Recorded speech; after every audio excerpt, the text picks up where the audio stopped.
চাঁদাবাজি, দলীয় অনিয়ম আর রাজনৈতিক কলঙ্ক, সব অভিযোগের দায়ে বিএনপি আজ নানা সমালোচনার মুখে। তবে এবার সরাসরি পাল্টা বার্তা দিয়েছেন দলের সহ আন্তর্জাতিক বিষয়ক সম্পাদক রুমিন ফারহানা। তিনি জানালেন, বিএনপি ক্ষমতায় গেলে চাঁদাবাজদের বিরুদ্ধে থাকবে জিরো টলারেন্স নীতি। দেশজুড়ে সম্প্রতি বিএনপি নেতাকর্মীদের বিরুদ্ধে উঠেছে চাঁদাবাজির অভিযোগ। অন্তর্বর্তী সরকারের একাধিক বক্তব্যেও এসব অভিযোগ নিয়ে দলকে দোষারোপ করা হচ্ছে। কিন্তু রুমিন ফারহানার দাবি, এই কেলেঙ্কারিগুলোতে উদ্দেশ্য প্রণোদিতভাবে রাজনৈতিকভাবে ব্যবহার করছে সরকার। তিনি বলেন, সরকারের উদ্দেশ্যই হলো জনগণের মধ্যে বিএনপি সম্পর্কে নেতিবাচক ধারণা তৈরি করা।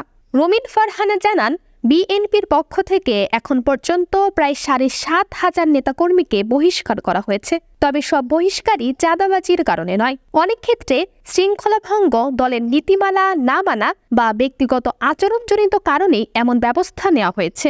রুমিন ফারহানা অভিযোগ করেন, বর্তমান সরকার ইচ্ছাকৃতভাবে চাঁদাবাজদের বিরুদ্ধে কঠোর ব্যবস্থা নিচ্ছে না। এর পেছনে লক্ষ্য একটাই, সাধারণ মানুষের মনে বিএনপি চাঁদাবাজি করে এমন ধারণা গেঁথে দেওয়া।